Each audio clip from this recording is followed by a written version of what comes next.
Hello বন্ধুরা, আজকে তোমাদের কাছে আমি নিয়ে এসেছি একটা নতুন ধরনের রেসিপি। এটা দেখে বুঝতে পেরেছো নাকি জানি না, তো দেখো আর একটু ভালো করে, তাহলে হয়তো বুঝতে পারবে। তো বলেই দেই, আর কি করব বলো। এটা হচ্ছে মাছের ডিম। তো আমি কিছুটা মাছের ডিম আগে একটু ভেজে নিয়েছি, নুন নুন হলুদ মাখা, এটা একটু টক করব বলে, তারপরে আমি রেসিপিটা দেখাচ্ছি। এই দেখো, মাছের ডিমে নুন হলুদ মাখিয়ে নিয়েছি, সাথে পেঁয়াজ, আদা রসুন পেস্ট, টমাটো, কারি পাতা, ধনে পাতাও দিতে পারো, কিন্তু আমি এখানে কারি পাতা ইউজ করছি কারণ ধনে পাতা আমার কাছে নেই, আর কারি পাতার ফ্লেভারটা আমার বেশি ভালো লাগে। তো আমি নুন হলুদ লঙ্কা গুঁড়ো, হলুদ গুঁড়ো, আদা রসুন পেঁয়াজের পেস্ট দিয়ে, কারি পাতা দিয়ে, আর দিলাম বেসন অল্প পরিমাণে, খুব বেশি নেইনি। বেসনটা দিয়ে ভালো করে চটকে চটকে মাছের ডিমটাকে মেখে নিলাম। মাছের ডিমটা যেমন মাঝে অনেকটা অংশ জুড়ে থাকে, সেগুলো ভালো করে জোড়াটাকে ভালো করে পরিষ্কার করে নিলাম, দেখতেই পাচ্ছ। তারপর দেখো, ননস্টিকের প্যান নিয়েছি, তারপরে কড়াইতে তেল গরম হতে ওই যে মাখাটা, ওই মাখাটাকে ভালো করে মিলিয়ে মিলিয়ে নিলাম। এটা অবশ্যই তোমরা লো ফ্লেমে করবে, নাহলে হাতে ছ্যাঁকা ট্যাঁকা লেগে যেতে পারে। দেখো, তারপর ঢাকা দিয়ে নিলাম। ঢাকা দিয়ে এক পিঠ হয়ে যেতে আরেক পিঠ যেই উল্টাতে যাব, দেখছি একটু কেটে কেটে গেছে, সেটাতে কোনো সমস্যা নেই, কারণ সেই আমাকে কেটেই নিতে হবে। তো তারপর তারপর এই যে ভালোভাবে ওটা ভেজে নিচ্ছি অল্প অল্প আঁচে। তারপরে দেখো, ওটাকে এবারে আমি কেটে নেব, এখানেই কেটে নেবো। এটা তুলেও থালাতে ঢেলেও কেটে নেওয়া যেত, কিন্তু যেহেতু ব্যাপারটা ভেঙে গেছে, তো সেই জন্য আমি এখানেই মোটামুটি একটা শেপ করে কেটে নিচ্ছি, দেখতেই পাচ্ছ। দেখো, দেখলেই বুঝতে পারবে। তো তোমরা চাইলে থালাতে ঢেলে, যেমন করে ধোকা হচ্ছে কাটে না থালাতে ঢেলে ঢাকা করার জন্য, এটা অ্যাকচুয়ালি ধোকারই রেসিপি, একটা মাছের ডিমের ধোকা, বুঝতে পারলে। ভীষণই খুব তাড়াতাড়ি হয়, খুব সুস্বাদু একটা খাবার, একদম ইউনিক। একঘেয়েমি সেই মাছের ডিমের বড়া কি মাছের ডিম মাখা, মাছের ডিমের টক, এগুলোর থেকে এটা একটু আলাদা রকমই হয়। রান্নাটা খুবই সহজ সহজ।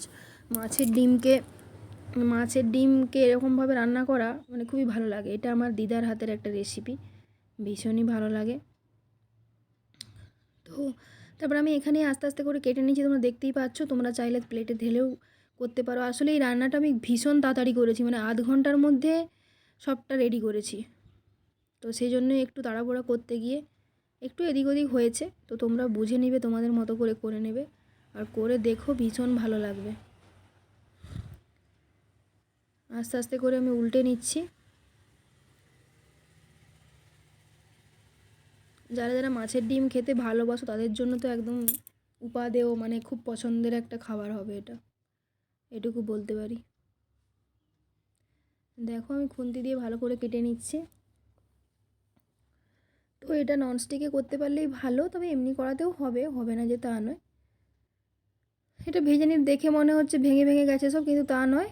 এটা যখন ভালো করে একটু ভেজে নেবো না, দেখবে শেপগুলো খুব সুন্দর হয়ে যাবে, লাল লাল হয়ে ভাজা হয়ে গেলে শেপগুলো খুবই সুন্দর হয়ে যাবে।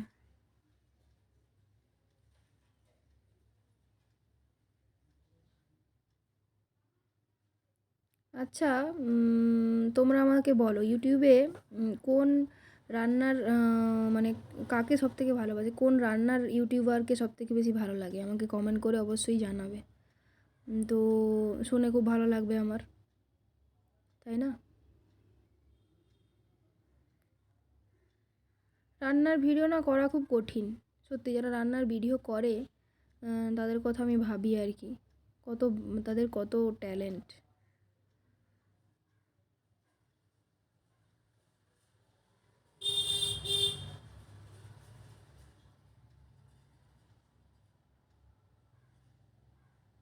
দেখো, ভালো করে দেখলেই বুঝতে পারবে আমি কিভাবে কি করছি না করছি।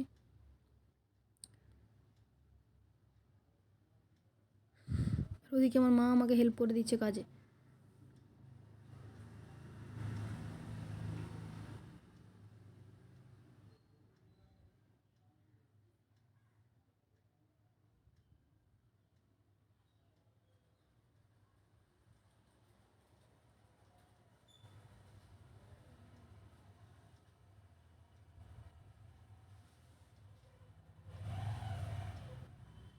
দেখতে পাচ্ছ, ভেজে নিতে কি সুন্দর লাল লাল হয়ে যাচ্ছে, আর ভেঙে যাওয়ার ভয়টা বা কি এটা থাকছে না, কি সুন্দর।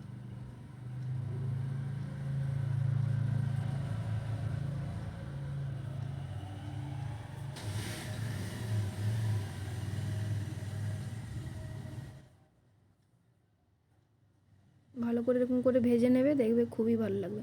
তারপর দেখো আমি উল্টে পাল্টে নিলাম ভালোভাবে, বেশ লাল লাল হয়ে ভাজা হয়ে গেছে, ব্রাউন ব্রাউন হয়ে গেছে। তারপর আমি তুলে নিলাম।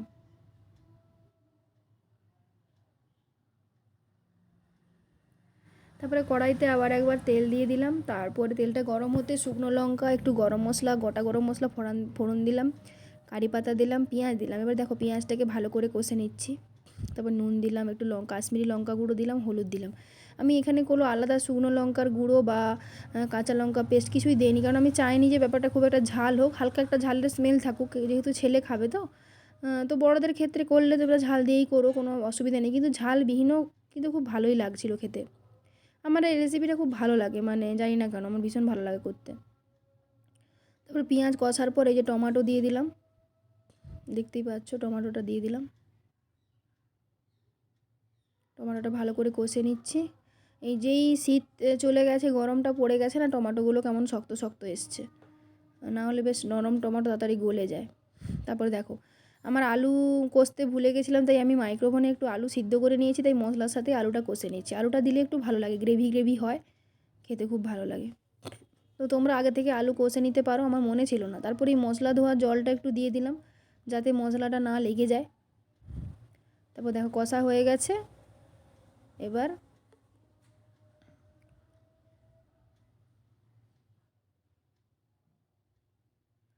জল ঢেলে দেবো, আলুর সাথে মশলার সাথে জল ঢেলে দেবো। ব্যাস, এবার এটা একটু ফুটে গেলেই বড়াগুলো দিয়ে দেবো, মানে মাছের ডিমের বড়াগুলো, বরফি আর হয়নি ওগুলো, অ্যাকচুয়ালি ওগুলো এমনি হয়ে গেছে নর্মাল। ভালোভাবে সময় নিয়ে একটু যত্ন সহকারে করতে হবে, তাহলে এটা ব্যাপারটা খুব ভালো হবে। আমি আগেও করেছি অনেকবার, কিন্তু সেদিন পুরো আধ ঘন্টার মধ্যে সবটা আমাকে করতে হয়েছিল, কারণ খাওয়ার জন্য সবাই ওয়েট করছিল। আমি একটু বাইরে কাজ ছিল, আসতে দেরি হয়ে গেছিলো, তো সেই জন্য আর কি।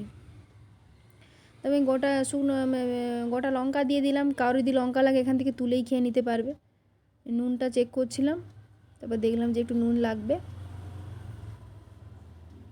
ঢাকা দিয়ে ভালো করে ফুটিয়ে নিলাম।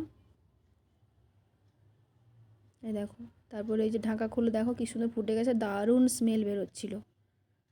আর রান্না তো দেখলেই তোমরা, খুবই সহজ, কোনো ঝামেলা নেই। তারপর দেখো এই যে ভাজা বড়াগুলোকে দিয়ে দিলাম।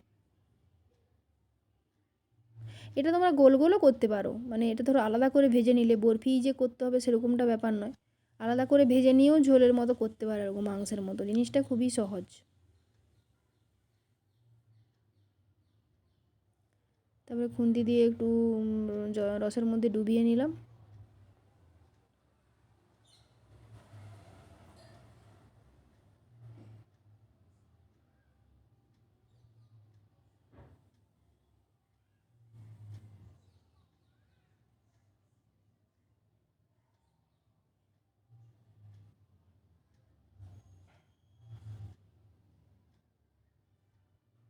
তারপরে আরেকবার ঢাকা দিয়ে দিলাম, ব্যাস হয়ে গেছে, দেখো রেডি।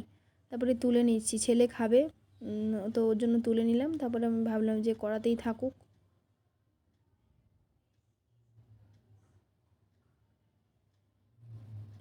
খুবই ভালো খেতে হয়, তোমরা বাড়িতে অবশ্যই বানিয়ে দেখো, আর আমাকে কমেন্ট করে জানাবে যে কেমন হয়েছে। খুবই সহজ পদ্ধতি, একদম নিজের মতো করে বানাতে পারবে, ভীষণই ভালো লাগে। একঘেয়েমি